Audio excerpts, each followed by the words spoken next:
Negara Oman pada permulaannya merupakan sebuah negara yang sederhana. Negara ini sentiasa menarik perhatian kuasa asing kerana kedudukan strategiknya untuk perdagangan di Lautan Hindi. Dikuasai oleh Portugis pada abad ke-16 dan kemudian oleh Parsi, negara ini akhirnya membina hubungan rapat dengan Britain pada akhir abad ke-19 walaupun tidak pernah menjadi koloni. Selepas beberapa kali berlakunya perubahan kuasa kesultanan, kepimpinan Oman masih bergantung kepada British demi mengekalkan kawalan di negara mereka sendiri dan situasi menjadi semakin buruk tanpa sebarang kemajuan negara dapat dicapai. Semasa berada di bawah pemerintahan Sultan Said pada sekitar tahun 1970-an, tiada seorang pun daripada rakyat Oman dibenarkan keluar negara tanpa kebenaran daripada beliau. Bahkan perang suku kaum masih diterima sebagai satu cara hidup, malah perhambaan juga masih berleluasa.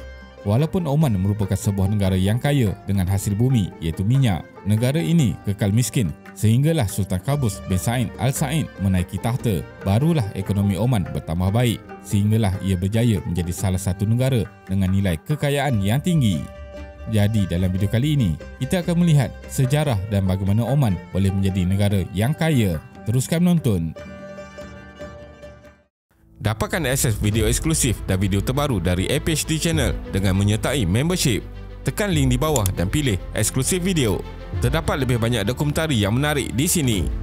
Oman ialah sebuah negara yang bersempadan dengan Emirat Arab Bersatu dan terletak di hujung timur Semenanjung Arab.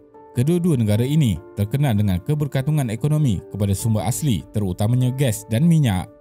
Dalam dekad 1970-an, Oman telah mengalami pertumbuhan dari sebuah negara yang sederhana menjadi salah satu negara berkembang didorong oleh komuniti minyak bumi yang menyumbang 80% kepada ekonomi nasional. Oman menjadi negara maju selepas Sultan Qaboos bin Said mengambil alih kekuasaan negara melalui kudeta istana pada tahun 1970 dengan menggulingkan ayahnya sendiri.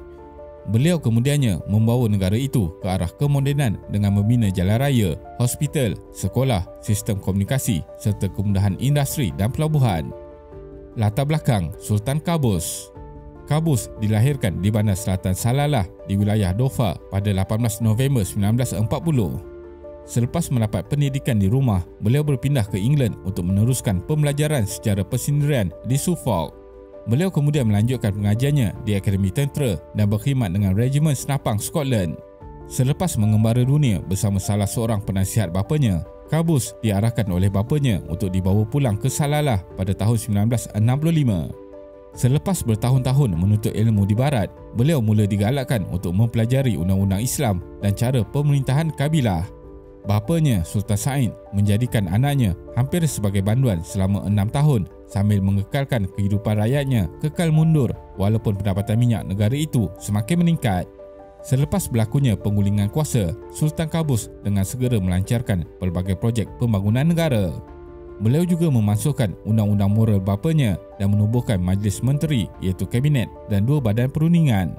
Walau bagaimanapun, kuasa politik pada ketika itu tetap berpusat kepada keluarga diraja walaupun rejim Qaboos secara beransur-ansur membenarkan rakyat Oman yang lain termasuk wanita untuk mengambil bahagian dalam kerajaan. Pada tahun 1996, beliau mengubal perlembagaan pertama Oman yang merasmikan kedua-dua badan perundingan dan Sultan sebagai lambang penyatuan negara. Sultan Qaboos meninggal dunia pada 11 Januari 2020 ketika berusia 79 tahun dan beliau merupakan pemerintah Arab yang paling lama berkhidmat. Perkembangan ekonomi Oman. Oman adalah sebuah negara yang bermula dengan industri pertanian dan perdagangan sebagai sumber ekonomi utamanya. Minyak dalam kuantiti komersial ditemui di Oman pada tahun 1964 dan mula dieksport pada 1967. Sejak itu, pengeluaran dan ekspor minyak telah menguasai ekonomi negara dan hasil minyak mewakili kira-kira 2/5 dalam keluaran dalam negara kasar KDNK dan kira-kira 3/4 daripada pendapatan kerajaan. Dalam usaha untuk memelihara rizal minyak negara, kerajaan pada tahun 1996 telah memulakan rancangan untuk memberikan tumpuan kepada pembangunan sumber gas asli negara untuk membekalkan industri domestik dan juga untuk ekspor. Selain itu, Oman juga cuba mempelbagaikan dan menswastakan ekonominya di samping melaksanakan dasar Omanisasi dalam tenaga kerja untuk menggantikan pekerja asing dengan warga negara Oman. Menjelang akhir 1990-an, rancangan penswastaan di negara tersebut telah berkembang dengan lebih baik berbanding negara-negara lain dalam Gulf Cooperation Council (GCC) yang dianggotai oleh Kuwait, Qatar, Arab Saudi, Bahrain dan Emirat Arab Bersatu. Dalam dasar tersebut, kerajaan telah melakukan pelbagai program penyusunan semula ekonomi, termasuklah memperluaskan pasaran saham negara, menjual beberapa syarikat yang dimiliki oleh kerajaan dan mencipta persekitaran pelaburan yang lebih liberal. Produk utama yang dieksport oleh Oman melibatkan minyak, gas asli, hidrokarbon, aluminium dan biji besi, sementara barangan yang diimport melibatkan kenderaan bermotor, aksesori kenderaan, peralatan pembinaan dan peralatan komunikasi. Walaupun kedua-dua negara iaitu Emirat Arab Bersatu dan Oman adalah negara yang kaya dengan sumber semula jadi, perbezaan asas antara kedua-dua negara ini terletak pada pendekatan mereka terhadap kemakmuran negara. Jika Emirat Arab Bersatu memberi tumpuan kepada kemakmuran di bandar seperti yang dapat dilihat di Dubai dan Abu Dhabi yang terkenal dengan bangunan pencakar langit yang megah, gaya hidup glamour, kereta mahal dan hiasan mewah. Sebaliknya, Oman pula mempunyai kecenderungan untuk mengekalkan kesederhanaan dan nilai tradisional dalam kehidupan seharian. Kerajaan Oman mengambil langkah tegas untuk mengekalkan keindahan semula jadi dan landscape di negara tersebut. Sultan Qaboos sendiri terkenal sebagai seorang pemimpin yang cintakan alam sekitar dan mempunyai keazaman yang kuat untuk melindungi alam semula jadi daripada kerosakan yang mungkin disebabkan oleh bangunan pencakar langit. Malah beliau menyatakan bahawa bangunan pencakar langit hanya akan dinikmati oleh golongan pertengahan atasan yang seterusnya boleh menyebabkan berlakunya ketidaksamaan sosial dan ekonomi. Disebabkan oleh itu, Oman telah melaksanakan dasar rasmi untuk menghadkan ketinggian bangunan. Oman cuba memamparkan seni bina yang lebih ringkas, tulen dan semula jadi, berbeza dengan bandar-bandar besar di Timur Tengah yang terkenal dengan bangunan pencakar langitnya. Oman, negara super kaya. Walaupun Oman diklasifikasikan sebagai negara kaya yang bergantung kepada gas dan minyak, pendekatan berbeza mereka terhadap pembangunan ekonomi dicerminkan dalam dasar untuk mengurangkan pergantungan kepada sektor minyak. Sultan Qaboos telah membangunkan ekonomi alternatif yang kukuh termasuk perdagangan ikan, pengeluaran kurma, sektor pertanian dan pelancongan.